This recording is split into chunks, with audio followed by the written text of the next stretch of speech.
Good evening, folks, and welcome to the live stream. I hope you're all very well this evening. Let's see who we have on tonight.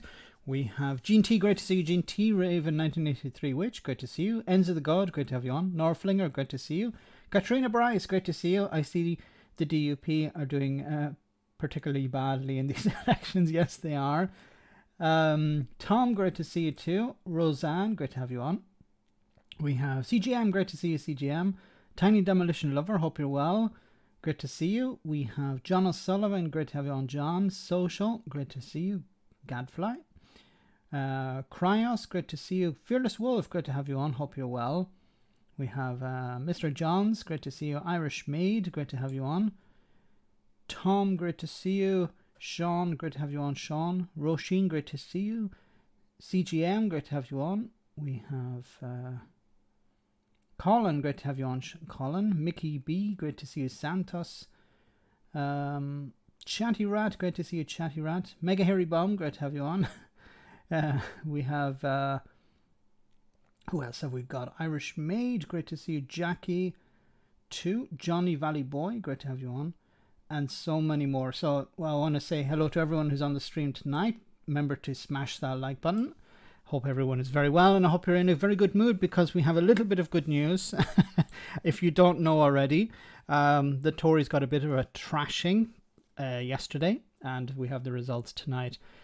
Some polls, some of the constituencies have yet to be announced. The results of those have yet to be announced, but I think we can be pretty safe in saying that the Tories got a bit of a trashing. Now, it seems to have split between north of England and south of England, and Scotland is another kettle of fish. Genocide Jim, great to see you. F the Tories. Never been a happier Scot. The Tories, oh my God, in Scotland, the completely decimated. The vote went, it seems, to the Labour Party and to the SNP. So something about the SNP, I get to it later on as well, but the SNP are phenomenal. The idea that they have been in power for, is it 15 years or something like that, longer than the Tories, and they're still more popular than they were from when they took power. That's unusual. That's extremely unusual for any political party. Generally, there's a reaction, then the party is popular for a bit, then they lose power, and they replace with somebody else who's popular for a bit, and then maybe they come back. But the SNP, I think people are continuing to vote for them, both in a reaction to what's happening in Westminster, but also there's growing support, of course, for independence, and we're seeing a build up to that probably next year. But that's amazing. So I think Scots are very happy. and Genocide Jim, thanks so much for that super chat. Genocide Jim is definitely very happy tonight. So just to look at some of the results here, this is from Edwin Hayward, who posted this from the BBC, and this was at 8 p.m. England results: Labour, Conservatives, Lib Dems, Independents, Greens, and RA. Who is RA? So the Labour Party, 2,189 seats. That's up 53. But the Tories are down 339. But you can see that split over the Labour Party, Lib Dems, Independents and Greens mainly, and others. So there hasn't been a real shift from the Conservatives to the Labour Party, but there's been a shift from the Conservatives to the Lib Dems, to the Greens. There's been a shift away from the Tories. So I think we can put this down to not so much the Labour Party convincing more and more people to come out and vote for them, but it's a case of Boris Johnson has become toxic and the Tory brand has become toxic. And I covered that a couple of days ago, or maybe it was yesterday, where there was a Tory candidate who wrote on his pamphlet, "Don't associate us with Westminster." I don't know how. I actually might go back and see how that candidate got on. Did he win his seat or did he lose it? I forget what his name is, but I'll go back and check that out. I'd be curious to know the result of that. Did it work? RA. I have no idea who RA is. Does anyone know who RA is? up the RA, as what's his name, Nigel Farage would say. Still a bit early in the morning, but up the Ra. I don't think it's the Ra, though. I don't think the Ra were running. The SNP are progressive, yes. And the SNP are showing that they are looking out for the people of Scotland.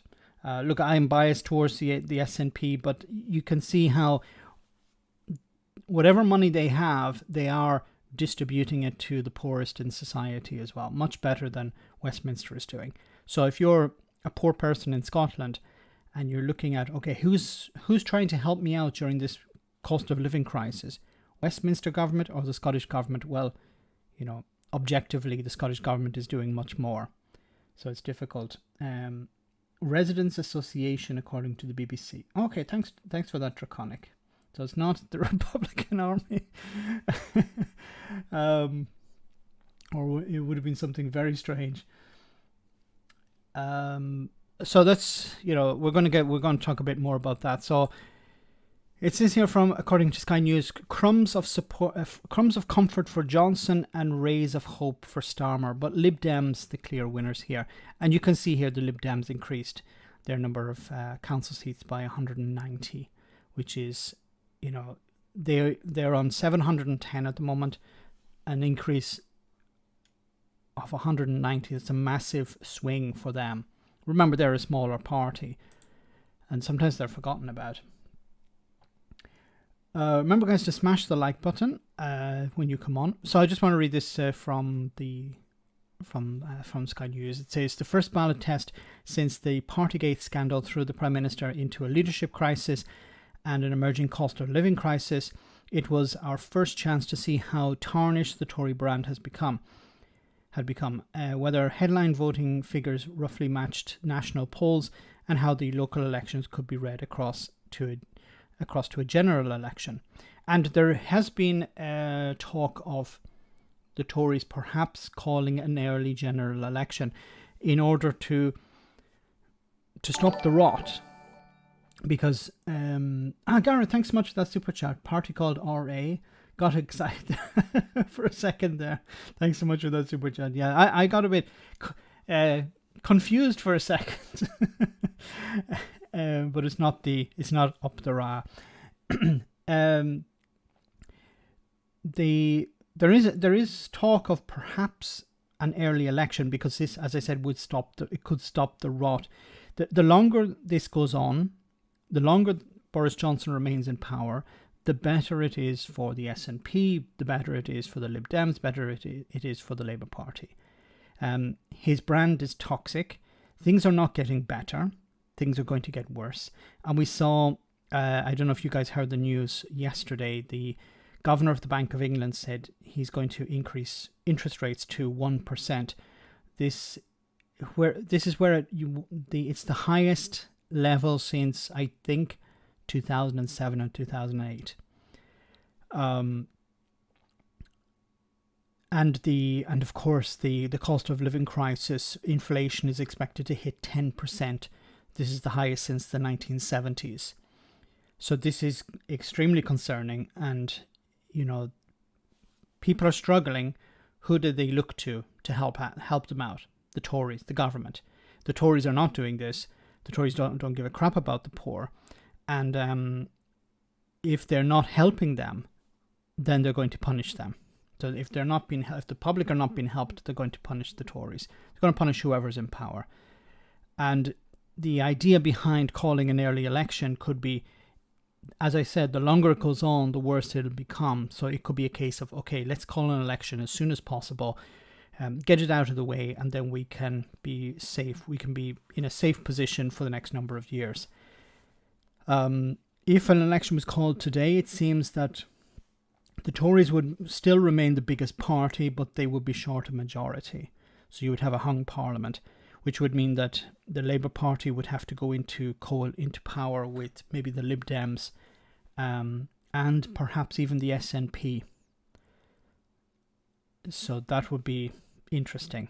But the longer it goes on, the more likely it is for the Labour Party to pick up more seats. So this could be a reason why there's talk of an early general election. Anyway, it says here, and by mid-afternoon, Mr. Johnson emerged from a grisly night with enough seats saved in the Red Wall territory he took in 2019 to put down his poor performance to midterm blues. Very roughed up, but not yet in an immediate danger zone. The Conservatives clocked up 271 losses, and with 121 out of the 145 English councils declared, short of a 350 territory that includes Scotland and Wales. And it seems in the last number of hours, the Tories have lost every council they held in Wales. So they hold on to no councils in Wales, which is good news as well. That would have shown him caught in a pincer movement between the Labour Red Wall revival and the Lib Dem Blue Wall assault. So it could have been much worse for Johnson. And while one part of the pincer movement was out in full force, the Lib Dems eating into Tory territory in the south and southwest, which we'll come back to. A flat performance for the Tories in the Midlands and in the north, given a little cushion for the embattled Prime Minister. I think what the situation for Johnson in the south is that traditional Tory voters are switching to the Lib Dems, and people in London, for example, who used to vote Tory have completely switched to the Labour Party. And I think the demographics have changed as well over the last number of years, and that's why there are more and more people voting for the Labour Party in London. So the Labour Party are doing very well in inner cities, in large cities, but they are still struggling in rural areas, for example, and in the north. Just a bit more on that. It says local elections, Tory MP say Boris Johnson has questions to answer. So how long can he remain in his position? It says here, let me read some of your comments before we continue. The DUP are not renowned for their unionism or for their party or their parties. Oras, thanks so much for that super chat. We are used to coalition governments in the EU. Why is there such a weakness to have it in GB? I think that's a very good question. Thanks so much for that super chat. It's a very good question. Why is there this belief coalition governments are a bad idea in Britain? I think it's what happens is you have the main parties convincing people that it's a bad idea. Not so much that the public actually believe it's a bad idea, but the parties, because the parties realize that with first past the post, and this was the case until recently also for the Labour Party, but the Tories benefit greatly from first past the post, so they don't want coalition governments. If they can win an outright majority, then they're satisfied with that. The Labour Party were also supportive of such a situation, but now I think they're starting to realise that they need to form a coalition, and of course a coalition is a good thing because you temper the more extremes within the party. Boris Johnson's party is very different. Boris Johnson's Tory party is very different to that of David Cameron's, for example. Cameron, I'm no fan of Cameron, but his party is much more moderate, and that's what Johnson did in 2019, was kicked out the moderates and replaced it with extremists and sycophants. And if you imagine replacing first past the post with proportional representation, then this would eliminate the chances of having a party like Johnson's. It would be too extreme. And when you have a coalition through through proportional representation generally, it waters down the more extreme. So you could potentially have a government where Nigel Farage is a minister, okay, but he's a junior minister, he's a junior partner in a coalition government, and he would have to accept a number of policies that would be against his own party's policies if he wanted to be in power. And Nigel Farage is the type of person who just wants power, wants attention. So he would throw out a lot of his policies if it meant him being in government or in power. So coalition governments, and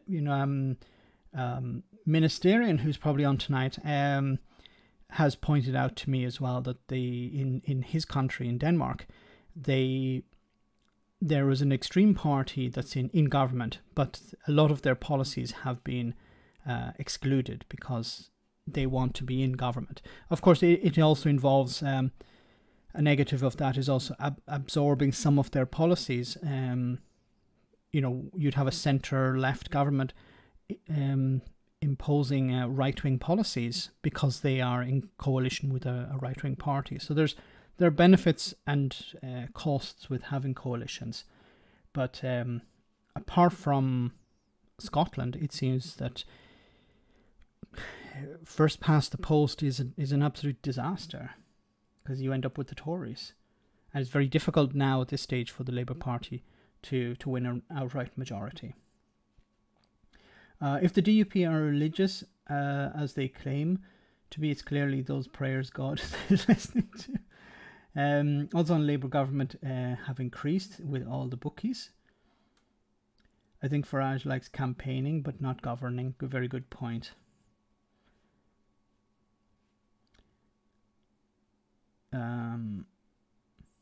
Don't look at the SNP through the Westminster lens. Look at them through the Scottish one. That's a good point. They run the government in a completely different way than the Tories do.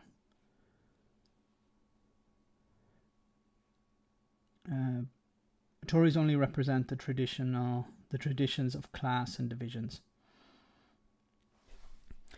PR is a good thing. It's a better, like every political model has its costs and benefits, its costs and its pros and cons. First past the post, the idea behind it being that you create stable government. Coalitions generally are less stable, but they're more democratic. And I prefer a less stable government that was more democratic than. But then there's a cost that goes along with that as well. It's more difficult to implement policies. But anything has to be better than the Conservative Party at the moment. It says here, with many of the results still to come, including in Scotland, the Tories suffered serious losses, but there was a mixed picture for Labour, which performed stronger in London and Cumbria, but otherwise made only modest gains outside the capital. The Liberal Democrats were celebrating a successful night, gaining 80 seats by 3 p.m. They took control of the new Unitary Authority in Somerset, previously a Tory stronghold, and overtook the Conservatives in Portsmouth and pushed them out of control in West Oxfordshire. Fearless Wolf, thanks so much for that super chat. Max calls because the Scottish people never forget after what they did in the 80s.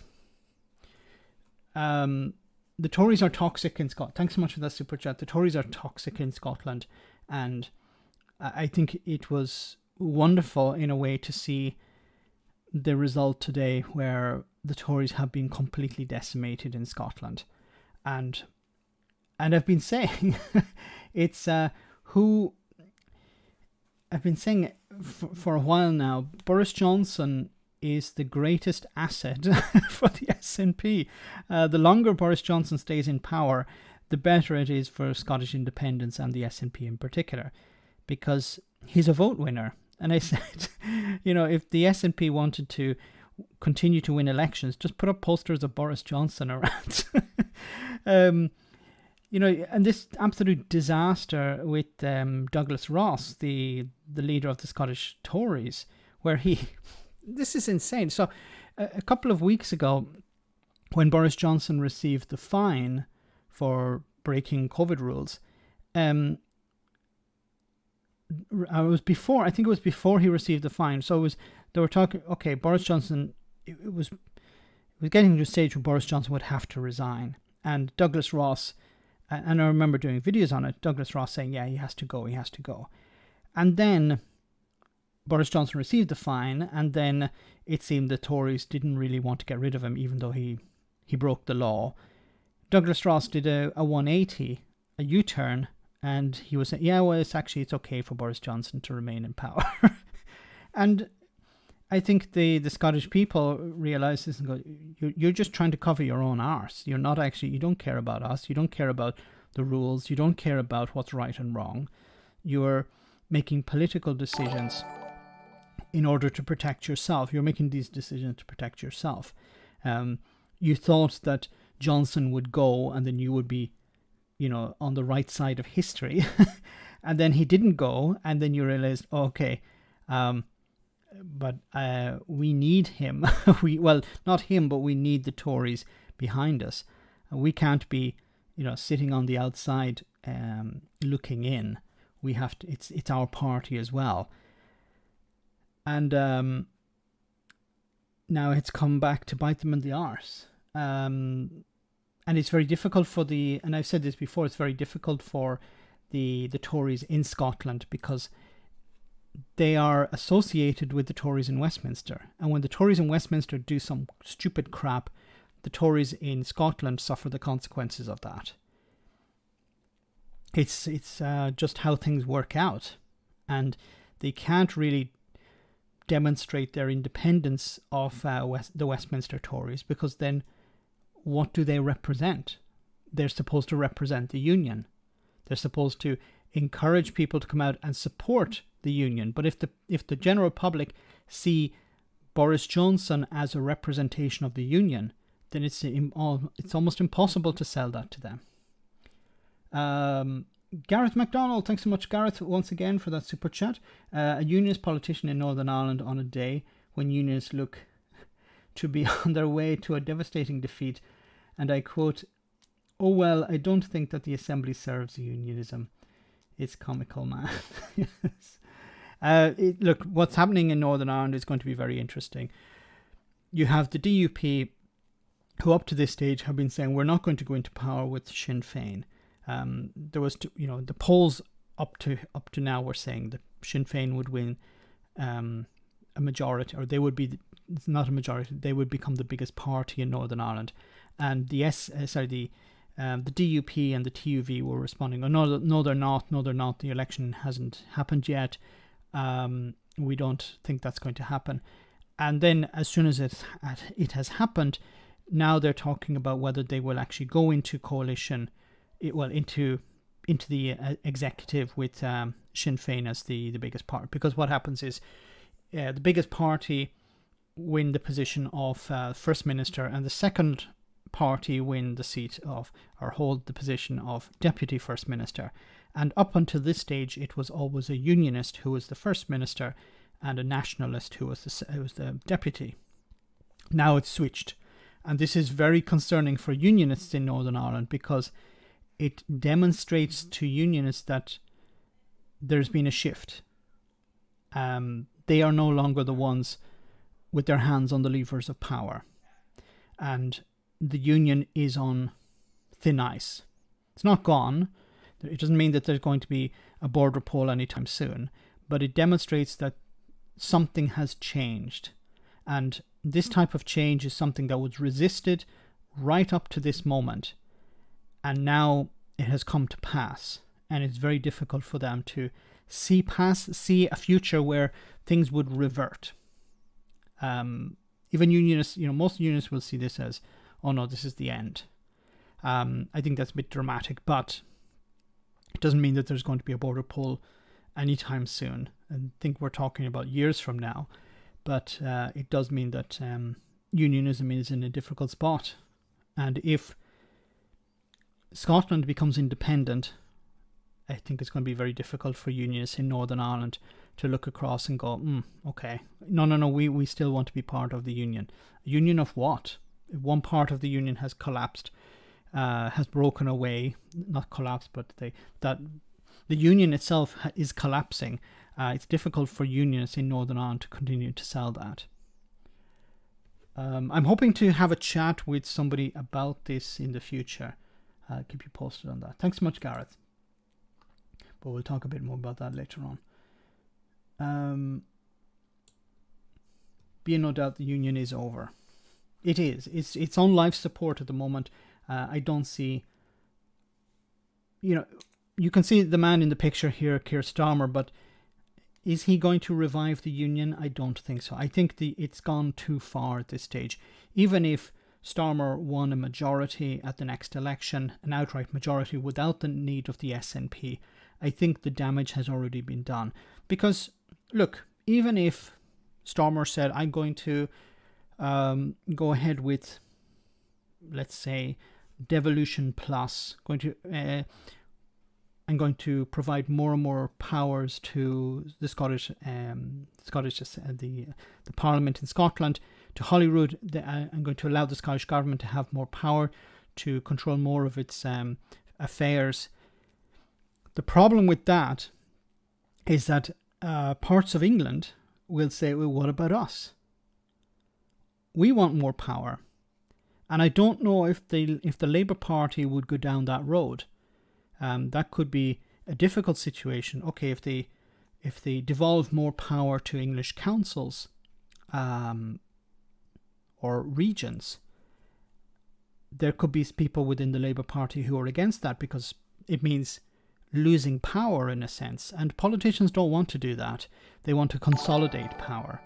So I don't see Starmer might be open to the idea of some sort of greater devolution, but remember, politicians like to hold on to the reins of power, and they don't want to dish it out to people who could potentially be in opposition to them. There are Tory-run areas. The Labour Party don't want to be giving more power to Tory-run councils, for example. So there is a concern about that. So the more he would try to give support to the Scottish government, he would run into conflict with others in Westminster as well, for example. And if he wants to stop the rot of the union, then he'd need to do something like that. And I don't even think that would be enough, because I think things have gone just way too far. It's not. If this election had been, if we'd seen in this election the SNP support peaking, then an argument could be made. Okay, maybe we've reached the limits here. Maybe this is as far as the Scottish people want to go with the SNP. Maybe people are a bit turned off by the idea of independence. Maybe it has run its course. But I don't. That's not the case. Support for the SNP has gone up again. Of course, they're going to reach a limit. They can't, unless they control every seat on every council. And we're not anywhere near that yet. But, a one-party state in a sense, and that wouldn't be good for Scotland. It's important to have opposition to keep the government, to hold the government to account where possible.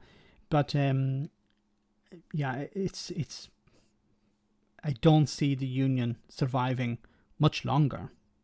It doesn't matter if you switches to Keir Starmer, because also there's the concern in Scotland. Okay, if Keir Starmer is friendly to the idea of an independent Scotland, or a more devolution to Scotland, that will be replaced by the next Tory government.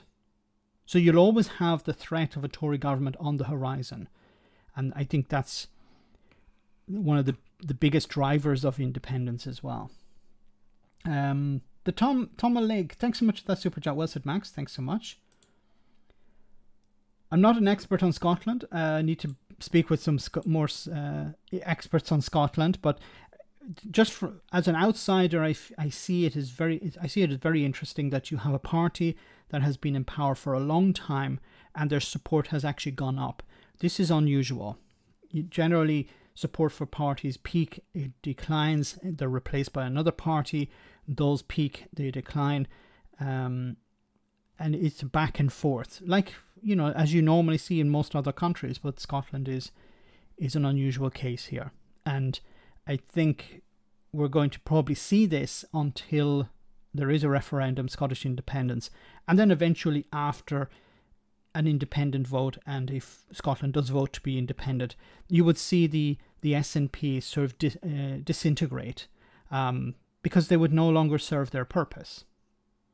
You could probably see someone like Nicola Sturgeon starting her own party.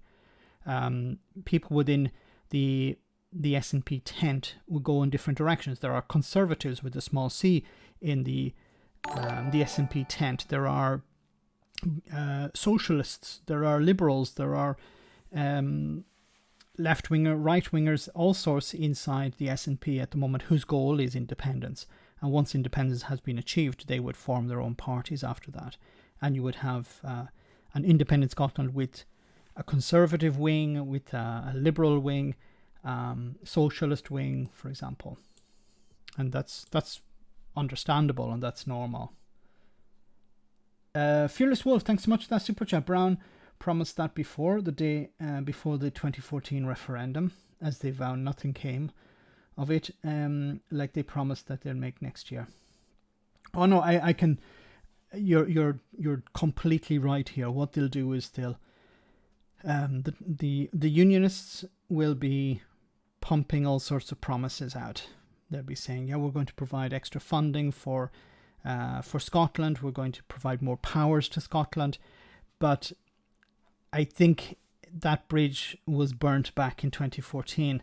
That promise turned out to be a lie, and I don't think the Scottish people will fall for it again.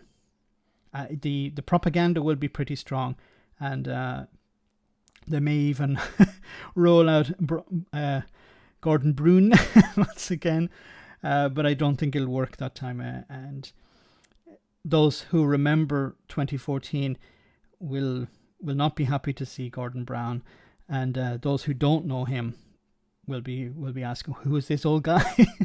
Why are we listening to this guy, this ex-Labour Prime Minister? It's a hard sell. I think the sell was easier back in 2014 because there was the risk of leaving. There was this idea, of course, it turned out another lie was that Nicola Sturgeon pointed out quite well. If you vote to leave, then there's a risk that you'll be out of the European Union.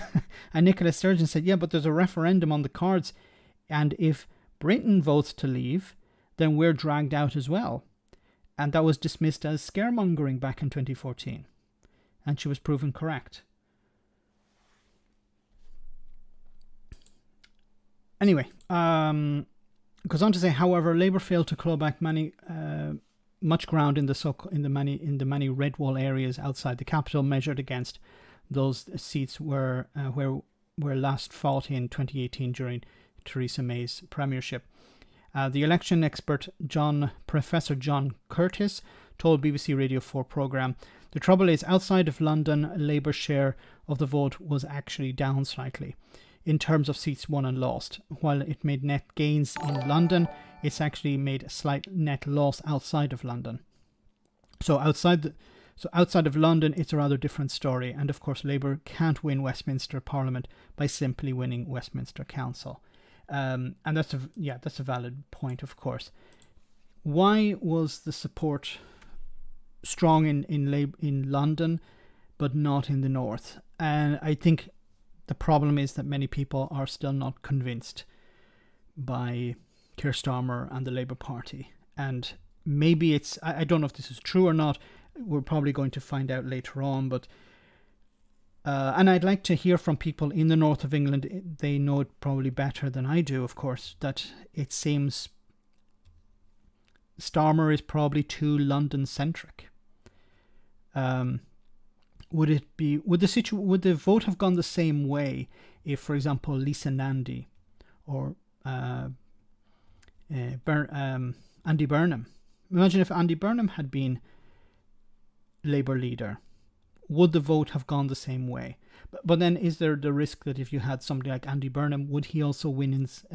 Would people see him as somebody they would like to see as a leader in London, for example?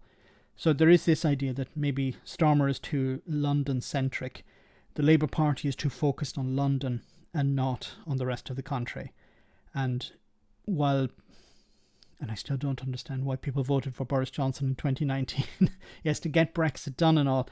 But traditional left-wing, traditional Labour voters gave him their support back in 2019. Not only because of Brexit, but because he appeared to be like one of them. Etonian toff, but like one of them. And I think still many people believe that, and believe the rhetoric that Starmer is out of touch when Boris Johnson fully understands ordinary people's troubles. Gareth, thanks so much for that super chat. Prefer unstable coalition, Max. Do you think that the principle behind the Northern Ireland Executive multi-party coalition by design could be a good idea in Great Britain? It could actually, yes. It would be can you imagine that's a very interesting question you ask as well. Can you imagine if government in Great Britain had to be a Labour, Tory, so a majority, so it doesn't matter about the majority, but you'd have to have a Labour Tory government. So, or not even Labour Tory, it'd have to be the largest and the second largest party. Now that could be good. It sounds good in theory. So you would automatically have, something that people would. I think it'd be much better than the current type of government that you have, because you would have a situation where you would vote for policies. You know that not all of your policies are going to be implemented. But if you say, okay, well, I'm going to vote for this party because of their policies, and I know that they're going to get into government because they're the second largest party or the largest party, I think it could create a real, very good government, because it would dilute the biggest party, because they wouldn't be able to implement all their policies, because they'd have to share power with the other. But it would also allow the other party to implement some of the better policies. So they would have to win consensus with the bigger party. Let's say the Conservatives are the biggest and the Labour Party are the second biggest. The Labour Party want to bring in some new policy. They would have to convince members of the Conservative Party to support it. And if you're going to but you would say, well, why would they support that? But on the other hand, you would have the Conservatives who'd want to push through policies. They would have to convince members of the Labour Party to support their policy. So it would come down to more about policy than party. And at the moment, the problem is the parties. The Labour Party put forward something that's good for the people. The Tories automatically vote against it. The Tories put forward something, it's never anything good for the people, it seems, but the Labour Party will vote against it generally. There'll be a few rebels, but you would need rebellions, because the party would present the policy, they would try to sell it to the MPs, and it would be a case of politicians. I think, Gareth, you're onto something here. I think this is a really good idea, and it could be something. Now, maybe the problem with it is that you would end up with mainly a two-party state, which could end up with a one-party state, where the two parties come to an agreement where, we'll back this policy if you back that policy, and the voters will probably not see any real difference between them, and that could be a concern. Thanks for that, Super Chat, and thanks for that idea as well. The reason it happens in Northern Ireland is because Northern Ireland is a particular case where, because of the Good Friday Agreement, there is always this requirement to have both sides of the both communities represented, and this is why you have the largest nationalist party and the largest unionist party being pressed together into forming an executive or a government. It goes on to say here, thanks for that as well. It goes on to say, Conservative MPs mulling a move against Johnson will be scrutinising the results closely. David Simmons, a Tory MP in Russellip, Northwood and Pinner, I love some of these names, Pinner, said, clearly the Prime Minister has difficult questions to answer. People were broadly positive about the government's policies, but they're not happy with what they've been hearing about Partygate. Look, it's not about Partygate. Part of it, yes, but I think the main issue today is the cost of living crisis, and how the Rishi Sunak, the Chancellor, has done nothing to help people, how Boris Johnson has done nothing and the Tories have done nothing to help people. Because, it's one thing saying, we're spending 100 billion here and 200 million here, and 500 billion here.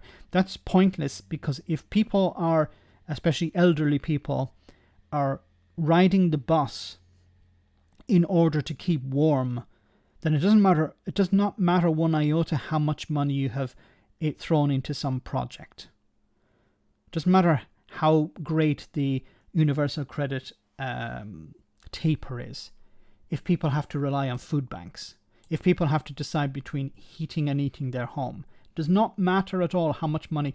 You know, if somebody is struggling to pay their bills and they hear Boris Johnson saying, yes, but we've thrown £100 million into this, into universal credit, this person looks at their phone bill, or their gas bill, their gas bill or their electricity bill, and say, okay, but how does this help me?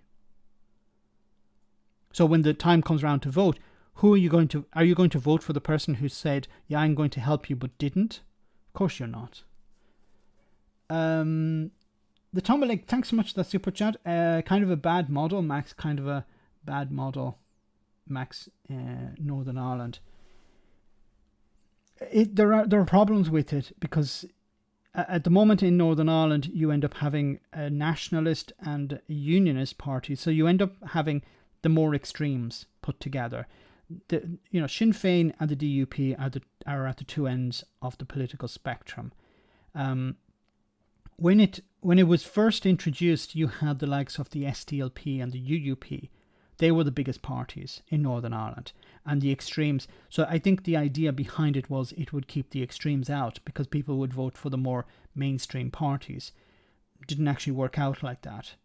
And it may change, because I think what's interesting with the results in Northern Ireland was that you had the Alliance Party become a real force, and a lot of moderate unionists left the UUP and the DUP and voted for the Alliance Party. And you even had people there, I think the SDLP, the Nationalist Party, moderates from that, decided, look, we're going to throw our support behind the Alliance Party.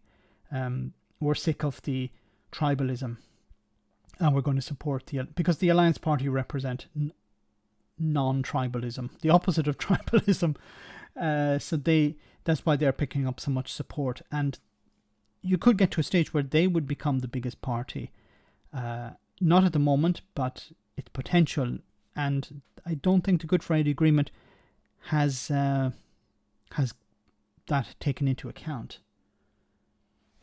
Thanks for that super chat.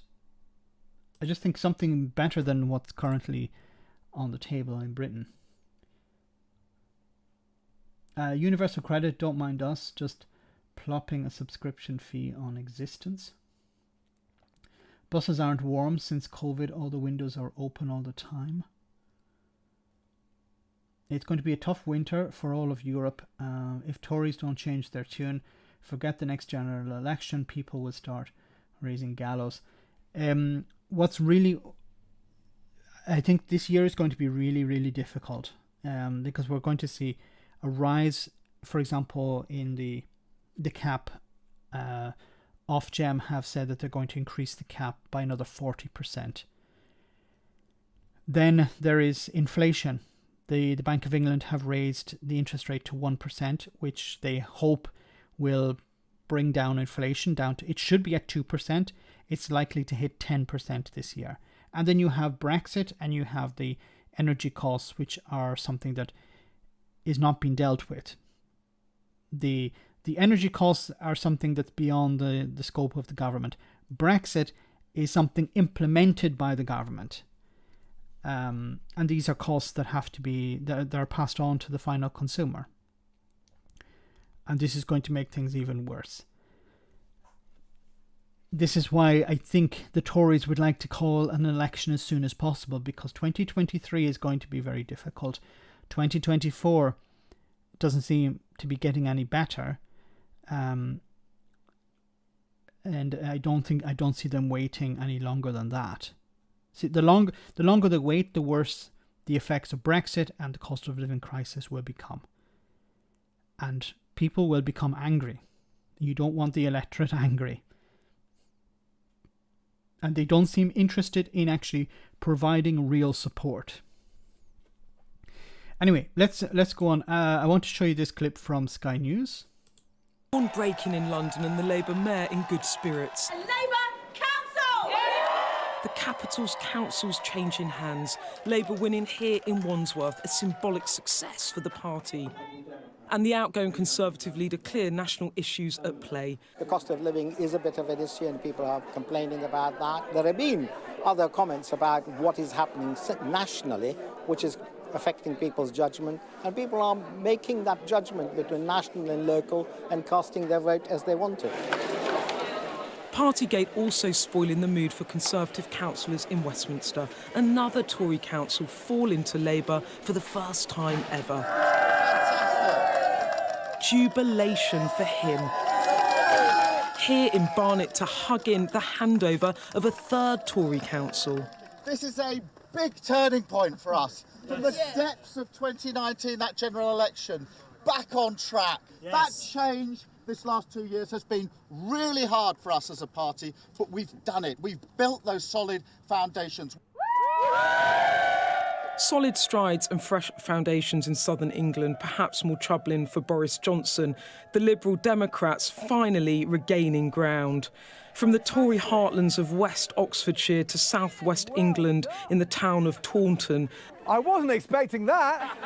The Lib Dems exceeding expectations. What began as a tremor in Cheshire and Amersham became an earthquake in North Shropshire. And with our victories in Westmoreland and Furness, and our victories here in Somerset, it's now become a political shockwave that could bring down this appalling Conservative government. I might go. It looks. Then we get to this idiot. I just want to read some of your super chats before we continue. Number 3, thanks so much for that super chat. Should local councillors be paid? Yeah, I think because they're doing a job. The idea that they don't get paid and they have to do it as something part-time. No, they should be hired to do their job and they should be paid a salary for that. The idea that many people don't know this, but generally councillors are not paid, or they get paid expenses. They're able to claim expenses. But that's, you know, if you're, for example, a doctor or I don't know, an accountant or something, and you're working as a counsellor on the side, you're not able to dedicate enough time to do that job correctly. So they should be hired. They should be paid a salary. Not saying they have to be paid as much as an MP, but they need to be paid a reasonable wage to do their job, because it's an important job for society. Gareth, thanks so much for that super chat as well. Max, I'm honestly quite surprised at Boris Johnson. PM, Elsie has to ride the bus 24/7 just to keep warm. Boris Johnson's answer: bus, 350 million. NHS Brexit, right bus. Pretty much, yes. I used to make buses. I make buses in my free time. They're not warm like like Elsie's bus, but close enough. Oh my god.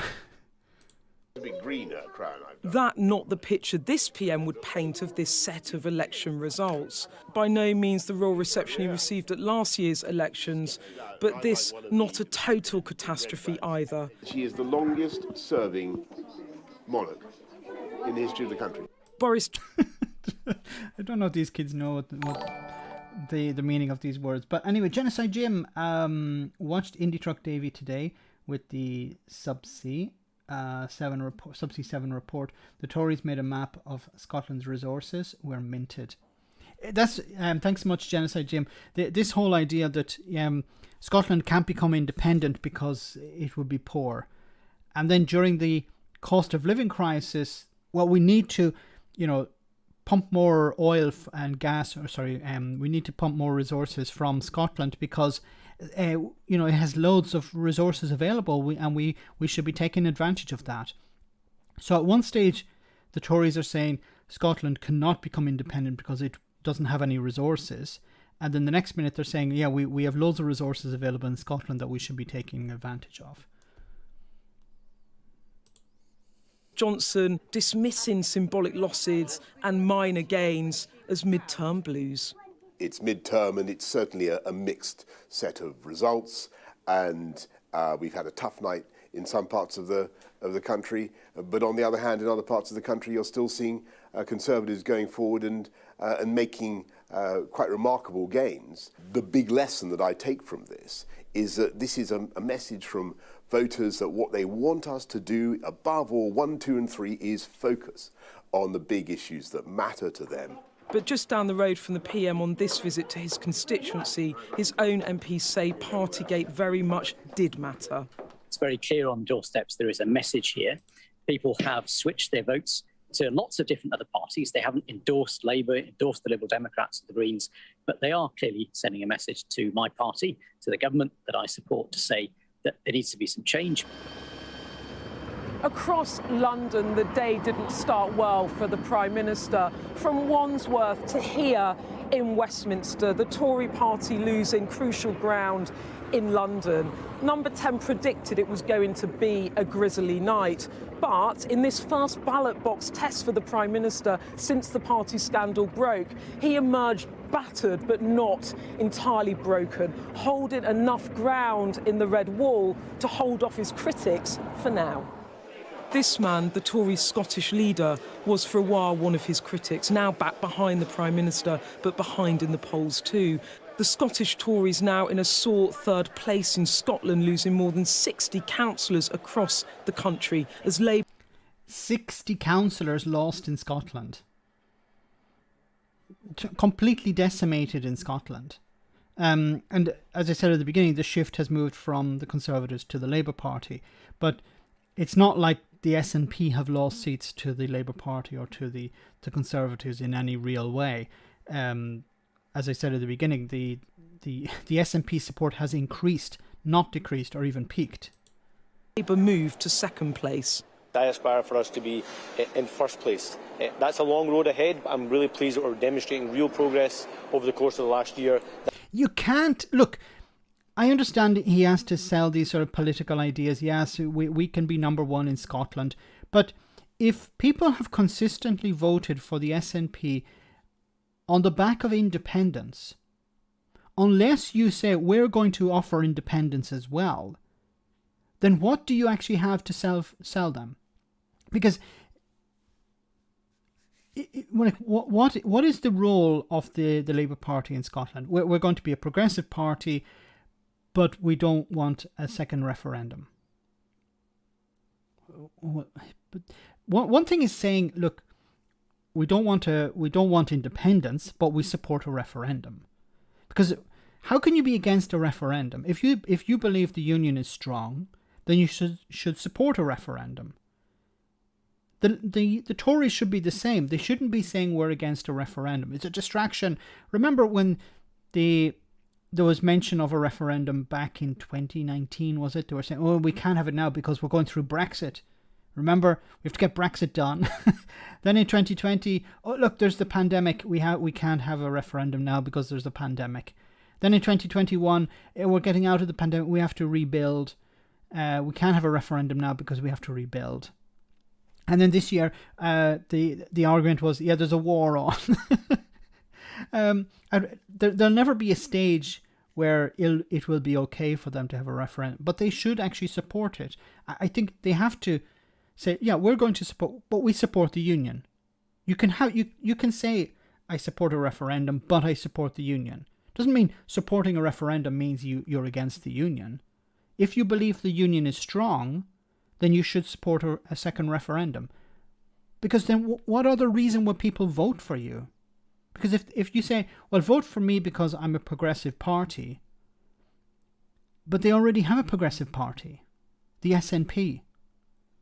Like, you have to provide something more. And if a majority of people in Scotland support independence, or a sizable portion, especially on the left. On the right is a different situation. You have the Tories. But on the left, if you have a majority of people supporting independence, then you have to go with that. I think the Labour Party could actually win support away from the SNP if they said, we're going to support a referendum, we're going to support independence as an independent Scotland Labour Party in Scotland. I don't think they would do that. but we're going to provide more if you vote for us than the SNP. But they're not going to do that.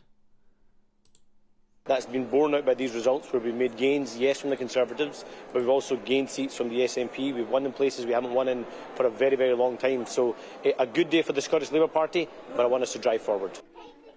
From Scotland to the south and to London, these are a bad set of results for Boris Johnson, but they could prove the least of his worries as a recession and double-digit inflation looms. Yes, and this is always the bigger problem here, that inflation running at 10%. This is going to decimate the country, and Boris Johnson will be in charge. That's why they want an election as soon as possible, before the real pain bites. Gareth, thanks so much for that super chat. I actually feel for the devolved Tories, you know, because they're akin to employees whose job is being made impossible by their overheads.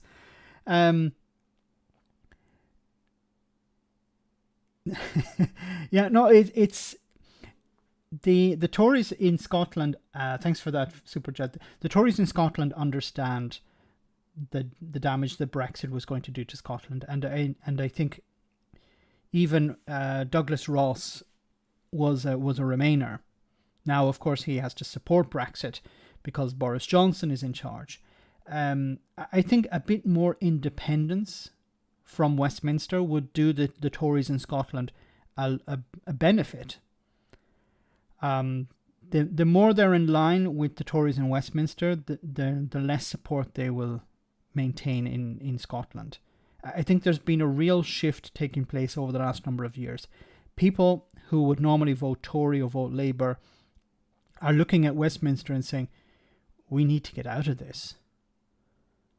There are people in England who would like to see Scotland become independent, who would like parts of Northern England to become part of Scotland if that was the case. You know, the idea that if you're part of the European Union, there are huge benefits there.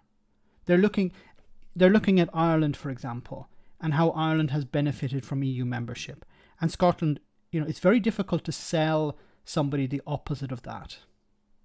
It's very difficult to sell the union at this stage. If the economy was booming in Britain, if everything was really well, if the Tories were doing a wonderful job, which of course they're not, then you could try and sell something. But everything is stacked against the union at the moment. The Tomalik, thanks so much once again for that super chat. Labour will never sing the red flag again. The Labour Party, I don't know what future they have in Scotland certainly, but in England as well. I don't know where. Is there a move to the centre in order to win floating voters, or is there an attempt to eventually move back to the left? Because I think Starmer wants to move the party more to the centre, and compete with the Liberal Democrats. Thanks for that super chat. Before we we're about halfway through the stream, so I just want to take a little break. Don't worry, we'll be back in a moment with more electoral talk. But I want to show you this comedy video, and then we'll be just to lighten the mood a little. Enjoy.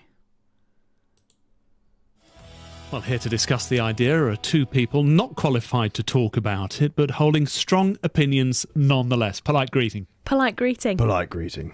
Small talk. Small talk. Not engaging in small talk. Got an edge. Like I'm here for a fight. OK, so the issue. Anyone got an uneducated and badly thought out view? Terrible views. Overly simplistic and not very well thought out, but said stridently in order to convey authority and also cover over ignorance. Also, authoritative hand gestures. Well, a more nuanced position delivered with more moderation. Allowing me to ride roughshod over it. Well, trying to make a solitary point. Closing down debate because of personal insecurities, followed by oversimplified populist rhetoric to ensure that you keep booking me. I'm acknowledging that by nodding. Pointing out an obvious flaw in your logic. Fear I am losing the argument, so doubling down to a more extreme point of view. Talking over each other. Talking over Trying each to other take control. loudly, so I get the final say. Look, ramping up the tension to create the idea that this is a crisis, to justify continued on-air coverage. Happy to accept over-exaggeration to support my narrative. In that case, bringing up the war. Bringing up the war even though I wasn't born when it happened. Well, expert analysis and a possible solution based on extensive research and proficiency on the issue. Discounting expert analysis, questioning use of the word expert, whilst at the same time destroying the English language bigly. Very much in support of experts. The war! We won the war! Are experts holding a different viewpoint? Not supportive of those experts. Public interaction. Pretending I like the people. Pretending I'm one of the people, despite holding the people quite clearly in contempt. Both are out of time, and thankfully we haven't learnt a thing. Perfect. And one of them is like Farage. So let's move on. Back to Northern Ireland for a bit. Sinn Féin to be the largest party in Northern Ireland Assembly. It says here Sinn Féin is on course to be the largest party in Stormont after a symbolic breakthrough for Irish nationalism in Northern Ireland's Assembly election. The party topped the first preference vote with 29%, which will position its deputy leader, Michelle O'Neill, to become the region's first minister. The first nationalist to hold the position in a historic turnaround and a blow to unionism. Now, there is a time when Sinn Féin, I think it was Sinn Féin, won, I think it was back in 2007, they won the most seats, the most votes, but they didn't win the most seats. So there was a majority, but they didn't actually win a majority of the seats. But now they have. They won the most seats, sorry. They're the biggest party, I should say, not the most seats. Anyway, the transfer votes still being counted on Friday night. It was clear that the Democrat Unionist Party had dramatically lost its preeminence by slumping to 21.3% in the first preference vote. A disaster for the DUP, tweeted Tim Carnes, a former special advisor to the party. The other big wins on Thursday's election was the Centrist Alliance, which surged to 13.5%, putting it in third place and showing a growing influence of voters who shun nationalist and unionist labels. An expected DUP boycott could delay the conceivable and conceivably derail the formation of a new power-sharing executive unless Boris Johnson's government renegotiates the Northern Ireland Protocol with the EU, as the DUP demands. That would put a question mark over O'Neill becoming First Minister, but not after the profound psychological impact of a Sinn Féin victory. So what way will this go? It's possible that you would have the DUP refusing to go into the executive with Sinn Féin as the First Minister.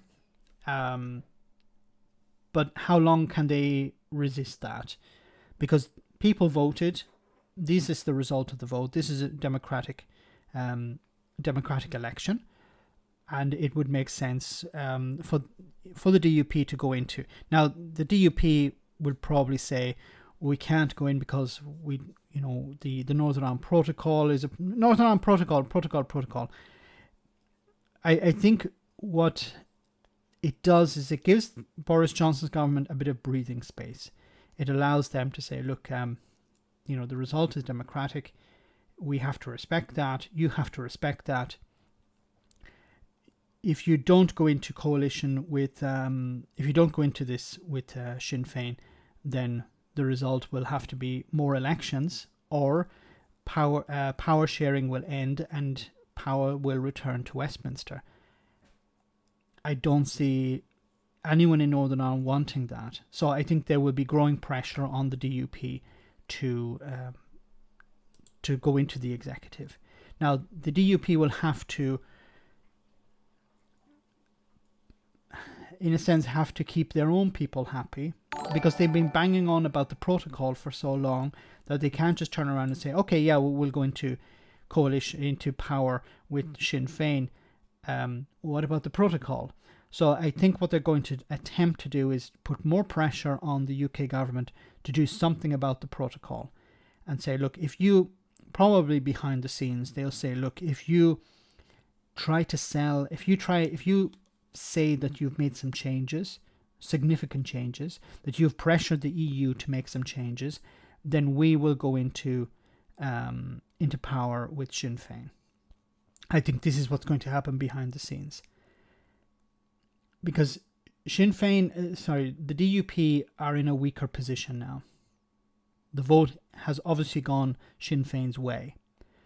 And Sinn Féin would not be happy with the idea that, oh, look, the DUP don't want to go into power because they're playing second fiddle to us.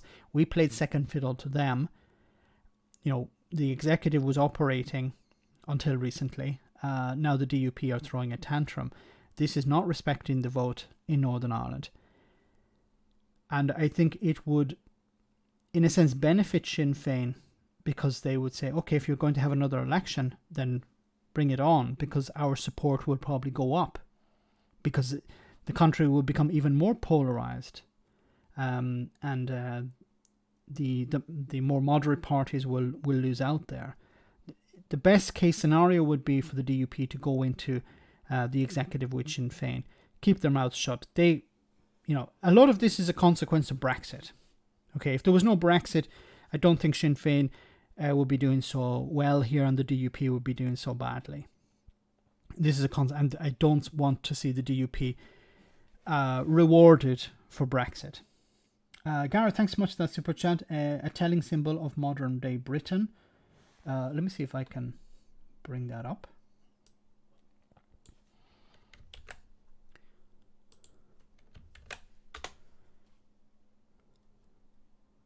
Yes, yes. Well said, Gareth. I saw this picture today. It was yesterday, I think it was. Food bank or election. So you can see here, telling sign at Camden polling station, which doubles up as the food community centre. If you're interested in the food bank, does see Michael Palin talking about it here. The idea is, I don't know how this constituency voted, the council voted, but obviously, do you want food banks, or do you want to change the government? Continue to the food bank if you want to keep the government that you already have. It's a very, very good point there. Now, a number of people have been talking about how Boris Johnson's in a bad position, and Boris Johnson needs to take stock of the situation. It says here, Tory MP Roger Gale says he no longer thinks Ukraine war reason not to remove Johnson. So remember, the response from many Tories following the fact that Boris Johnson had received a fine. Campden is very Labour. Okay, that's great. Thanks so much, Katrina. When Boris Johnson received the fine, the response from the Tories was, yes, but remember there's a war on. Churchill, remember Churchill, and we don't change prime ministers during a war, which was obviously a lie, but in those situations, Britain had actually declared war on someone, and the prime minister was changed, and Boris Johnson, in this case, according to some Tories, couldn't be replaced because there was a war on. And, well, that seems to have fallen by the wayside, at least for Roger Gale, who says, it says here, the Conservative backbencher was one of the first Conservative MPs to publicly call for Boris Johnson's resignation when the Partygate scandal erupted in January. After the Russian invasion of Ukraine, he was one of the several anti-Johnson Tories who said that because of the international crisis, it would be wrong to have a leadership contest now. But today, Gale said that the situation had moved on and that Johnson should go. He said, "I was, as you know, not in favor of a leadership challenge in the middle of a war. But two things have changed. Two things have happened. One, it's now clear, I think, that the hostilities in Ukraine are going to be prolonged. And second, in a sense, what Roger Gale thinks is immaterial because this movement has got a life of its own, is it may become an unstoppable tide." Asked if he would say if it was now time for Johnson to go, Gale said, yes, I think so, I would. So he's only one person. You would require a number of people within a number of letters into the 1922 committee. If they decide that Johnson goes, Johnson goes. But at the moment, I don't know if that's going to be the case. I think what Johnson may try to do is call an early election, say to the party, look, you can replace me, but you don't have someone who can step into my shoes. If we call an election now, or as soon as possible, we're going to lose seats, but we're going to cling on to power. Or we're going to see a situation where the Tories are out, but who does win power, the Labour Party will be in a weaker position. Will be in a weaker position than we are now. They won't have a massive majority, and they'll be trying to deal with an absolute disaster. They'll be dealing with Brexit, which we inflicted upon the country. They'll be dealing with a cost of living crisis. They'll be dealing with inflation, and a weak government like the Labour Party will not be able to. The Labour government will not be able to deal with this on their own, and they're going to have a weak coalition. Let them run for a year or maybe two, and then it will collapse, and then we can come back into power. This is how the Tories operate. And I think that this is something that Johnson could sell to the party. It's a poison chalice at the moment, whoever takes over. So I don't see anyone replacing Johnson within the party, and I don't see the Tories trying to hold out for the long term, because it's just going to continually damage their position. So I think it's important to look at also what's happening north of the border in Scotland. I'm thrilled. This is First Minister Nicola Sturgeon's response to the victories in Scotland. I'm thrilled. You know, the SNP has increased its share of the vote, increased the number of councillors. We are the largest party in more councils today than we were yesterday. We've won the election, and we've won the election by a country mile. I think it's the 8th consecutive election win under my leadership of the SNP, all after 15 years in government. So it is a stupendous result for the SNP and sends the clearest possible message to Boris Johnson and the Tories. Let me just read some of your comments, because I tend to go a bit too fast here. My local food bank. Whoops. Let me see. Tom Finney says my local food bank is run by Tory voters. You'd think they would be Tories' fiercest critics, but they are Brexiteers. I don't mean to laugh, but how can someone run a food bank or volunteer at a food bank and be a Tory? I'd love to sit down with them for 5 minutes. They'd probably stop volunteering at the food bank after that. But I would like to understand what goes through their mind when they see poor people come in, or unless it's some sort of, I don't know, power trip. Oh, look at me, I'm controlling what people eat. Is that it? Or is it some sort of virtue signaling? They don't actually care about the people that they're providing food to, but it makes them look good. Look at me volunteering in the food bank. I'll put that on my CV, or I'll bring it up at the next council meeting. Look at me. Look at my virtue here. Is that it?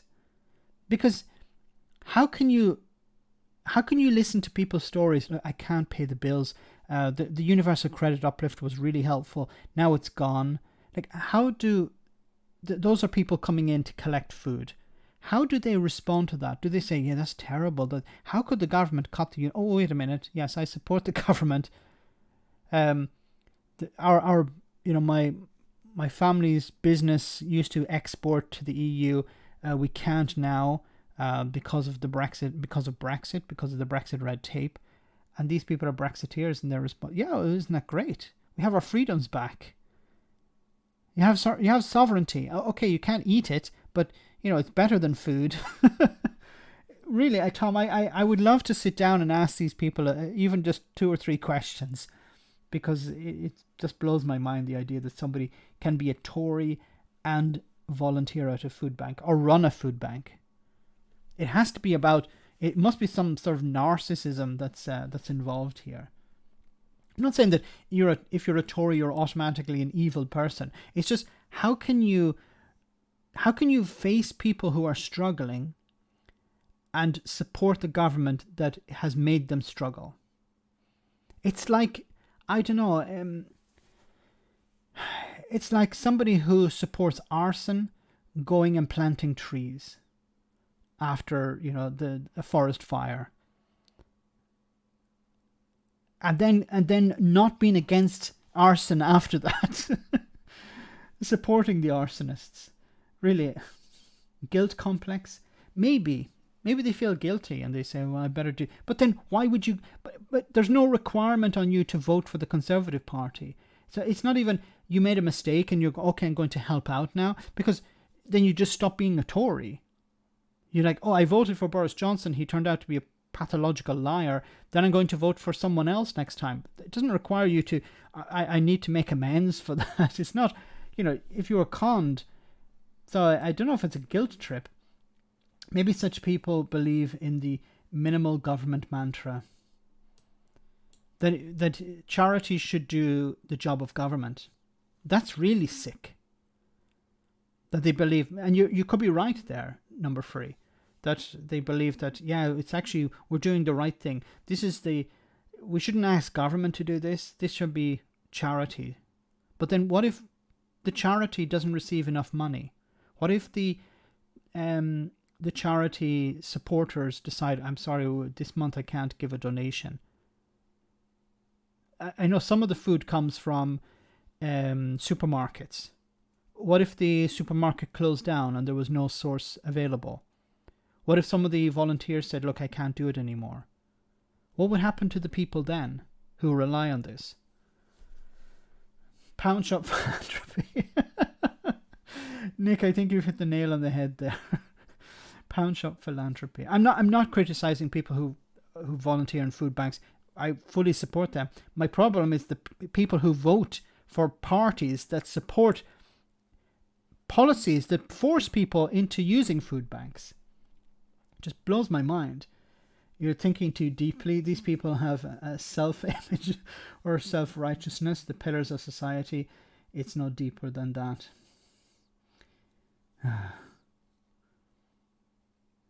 I remember some idiot who helped with Red Nose Day, and after he was boasting about how much money they made.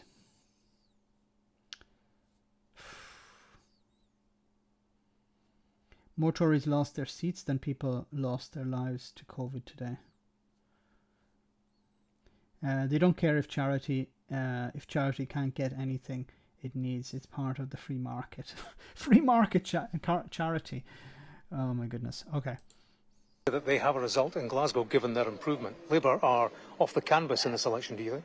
Well, from what I gather, the SNP is still the largest party in Glasgow. We have, under the brilliant leadership of Susan Aitken, retained the city of Glasgow with more seats and more votes, as I understand.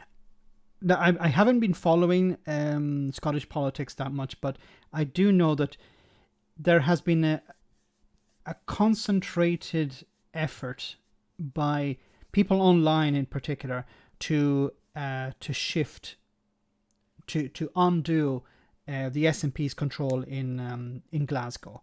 I've been seeing a lot of material online about how Glasgow is a failure, how it's dirty, how the SNP need to be kicked out, and instead they held on. I don't know if they increased the vote in Glasgow, but it seems the people of Glasgow are happy with what the SNP are doing there.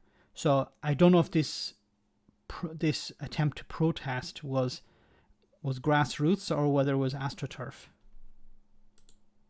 Understand in terms of the latest tally I've seen, and Labour threw the kitchen sink at Glasgow, and they have benefited hugely from the massive collapse in the Tory vote, and yet they still can't defeat the SNP. So I think there's some reflection perhaps needed on Labour's behalf there. Look, I understand Labour will see moving back into second place in Scotland as a bright spot. They haven't had many of those in recent years, but they're still, you know... Rubbing a bit of salt in the wounds there. I think some, 12, 13 percentage points behind the SNP.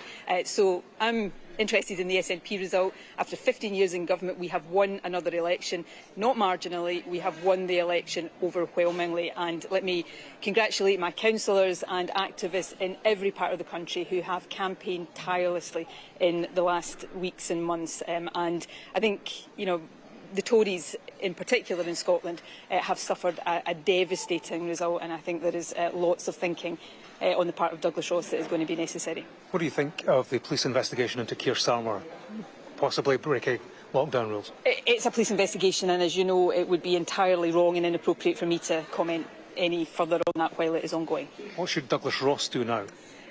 Look, that's for Douglas Ross to determine, although I suspect, having seen some of the comments from his own colleagues over the course of the day, it may be a decision they take out of his hands. There's clearly deep unhappiness at his leadership. You know, he has shown really, really poor judgment in the last few weeks. The calling for Boris Johnson to resign when it looked as if the Tories were going to kick Boris Johnson out, and, you know, trying to suggest that was a really big, brave thing to do. And then when that changed, allowing himself to be hauled back into line just shows a lack of consistency and resolve and a real lack of leadership. I mean, this result is terrible for the Scottish Tories. Now, it's for them to decide where they go from here. If you don't mind, I'm going to go in and celebrate with my own councillor.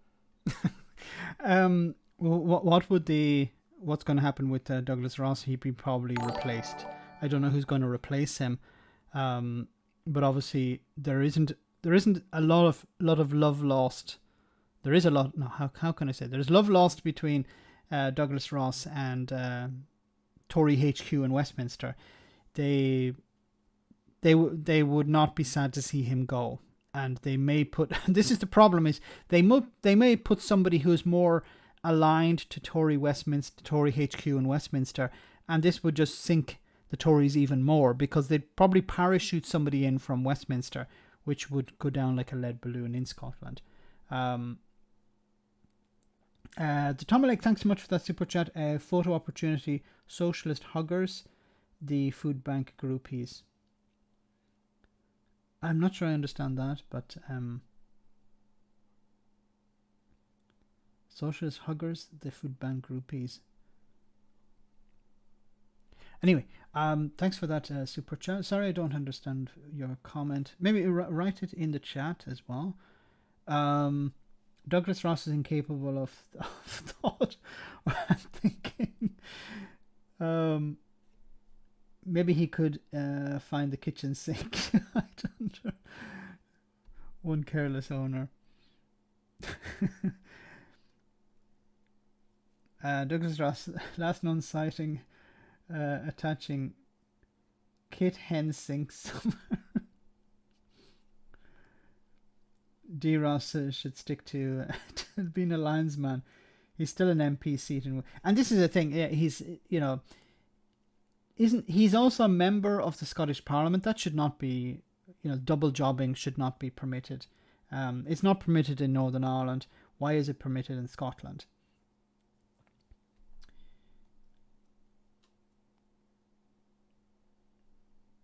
Douglas Ross, surely some kind of Guinness record for being inept at the highest number of simultaneous jobs. Can we please stop throwing sinks around? It's hard enough trying to repair the repair job from the local council as it is. Magic, thanks so much for that super chat. I agree with Jacob Rees-Mogg. Douglas Ross is useless. Yes. I don't think he said useless. I think the term was lightweight, which is, you know, another way of saying useless. Yes. Anyway, let's move on. So it's a very, very good week for the SNP. Not a very good week for the Labour Party or the Tories. Definitely not for the Tories. It says here, Scottish Labour on course to replace Tories as main challengers to SNP. Gareth, thanks so much for that super chat. The Tories know that nurses care too much to strike over pay. Good-natured folk will feed the poor. Royal National Lifeboat Association will supplement a stretched border force, and charities will make up for the shortfall. Scum. Yeah, if we know that ordinary people will do the job of government, then there's no need for us to invest more in public services. That's the whole thinking behind it. Have as small a government as possible, and government's job for the Tories. Thanks so much, Gareth. The government's role for the Tories is to funnel money into Tory donors' pockets. That's it. We've seen it with the pandemic. Was a wonderful opportunity for the government to take taxpayers' money and funnel it into the pockets of wealthy donors.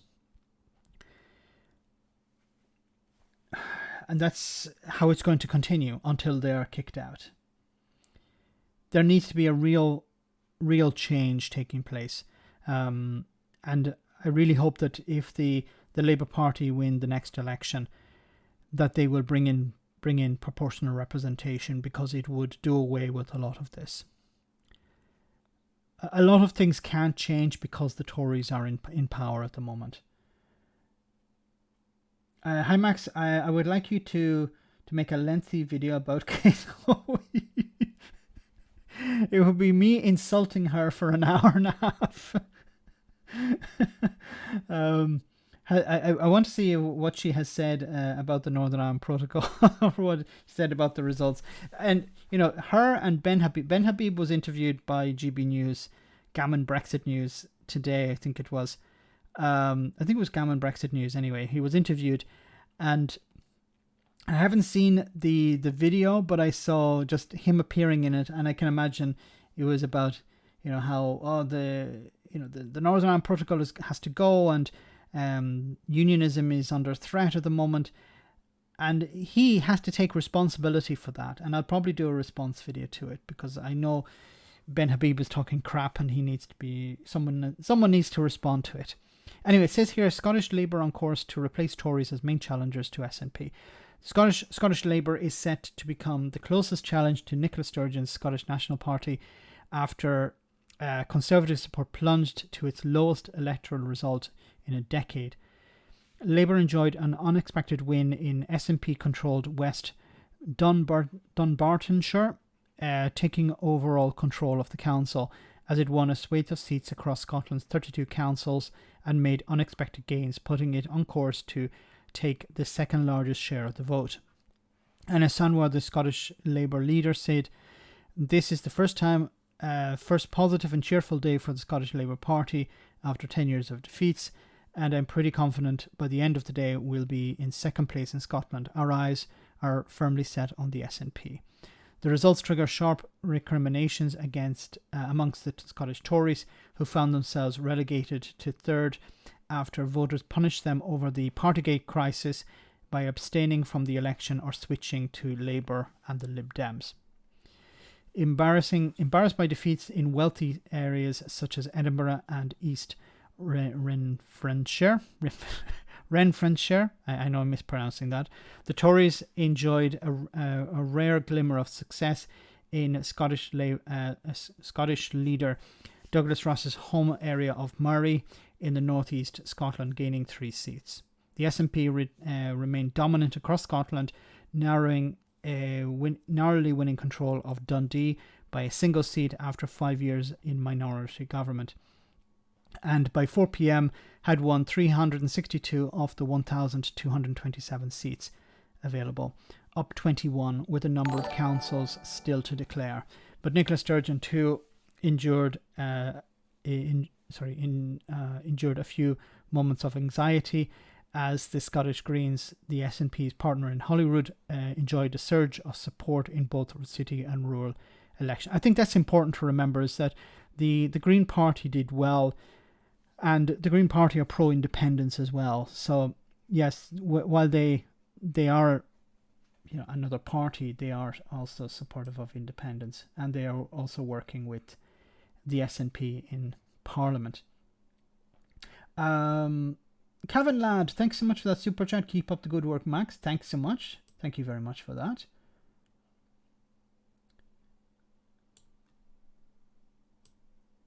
Hope you're well tonight. In the 2017 election, no party had overall control of all of Scotland's 32 local authorities.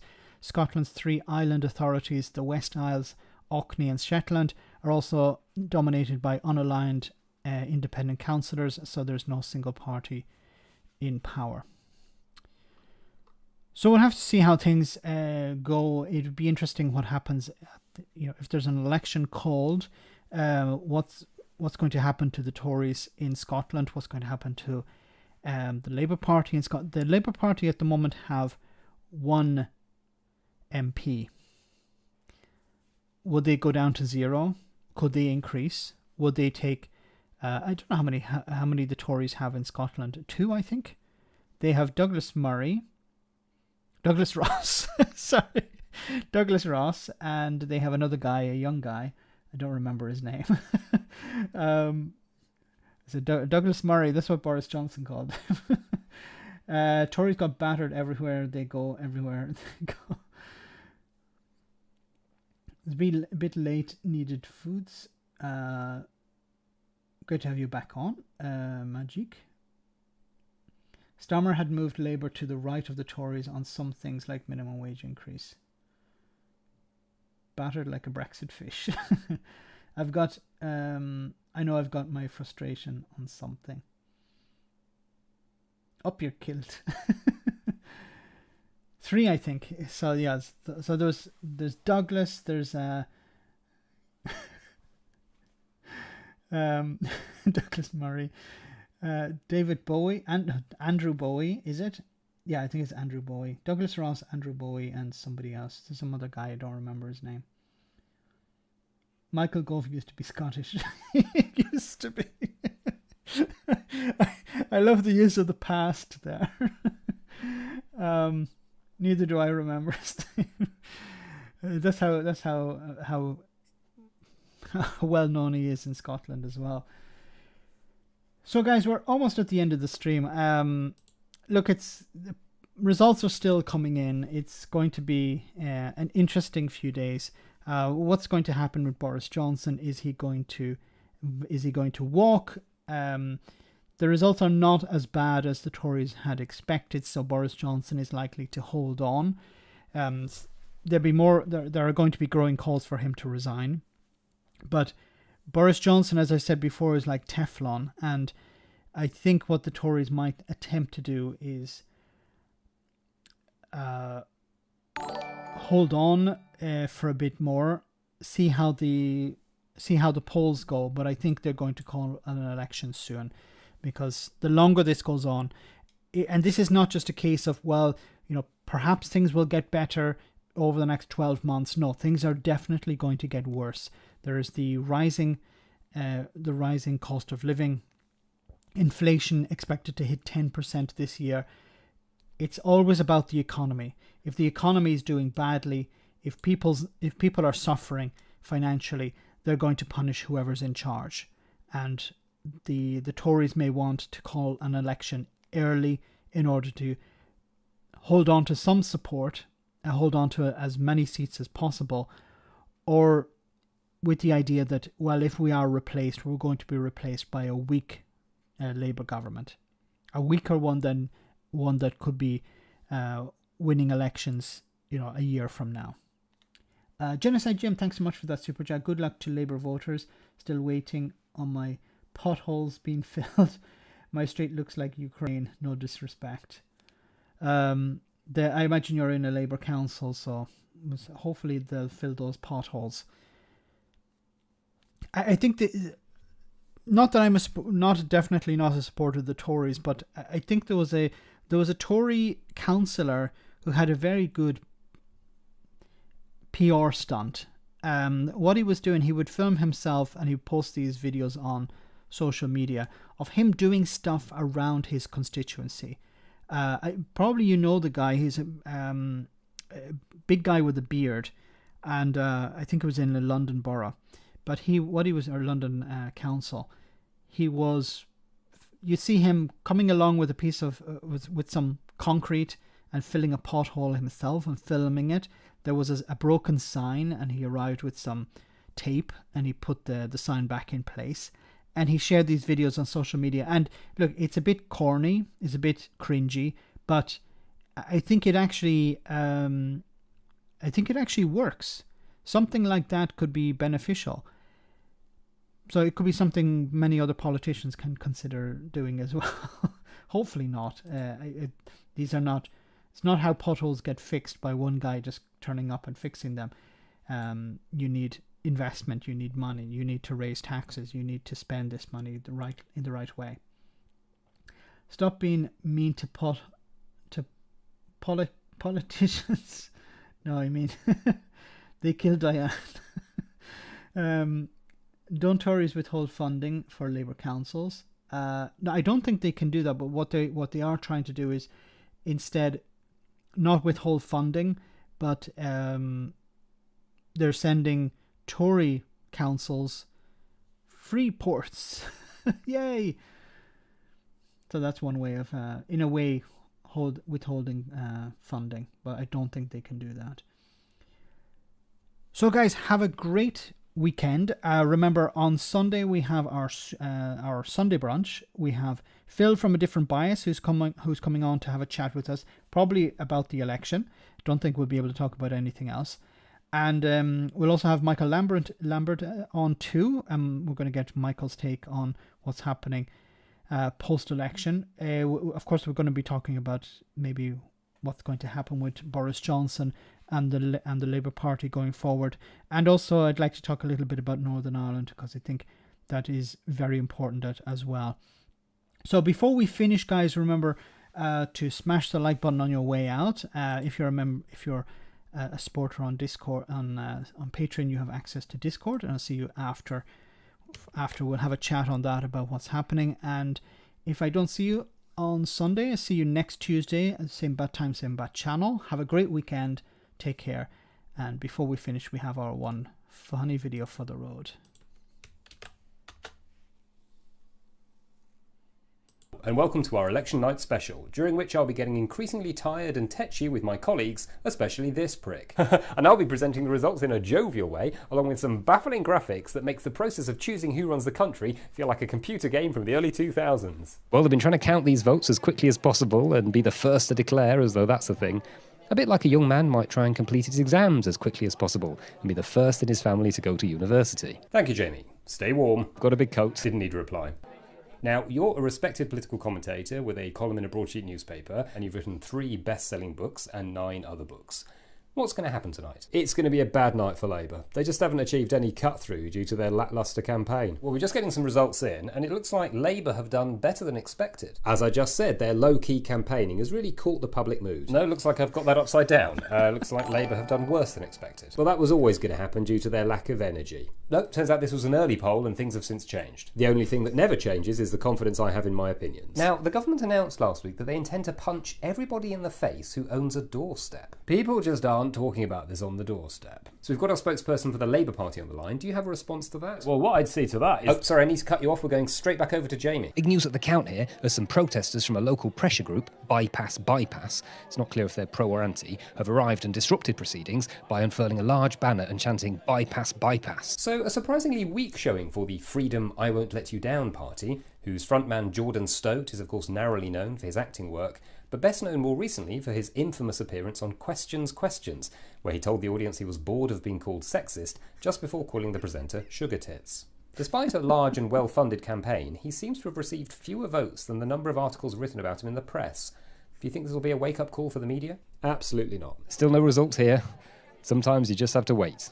A bit like a younger man might have to wait for an older man to die before he gets a chance to present from a nice warm studio like he deserves. It's all getting very exciting now. The red wall of China has been breached by the blue army of Boris, and everything's turning purple. Okay, so it's getting pretty late now, and we're all getting a bit snippy. So let's go over to our resident comedian, who will be giving us a sideways look at some of the night's events so far. Just a bit depressing, really, isn't it? Wonderful. And we have a super chat from Peter. Thanks so much, Peter. I live on the same street with a couple of local councillors, and my street is fine. That explains it. What you need to do is, if you want to have your potholes fixed, move to a street where the councillor lives. Then you don't have to worry about having to have any potholes. So guys, have a great weekend. See you on Sunday, hopefully. If not, see you on Tuesday next. Have a great weekend. Take care and be safe. Good night.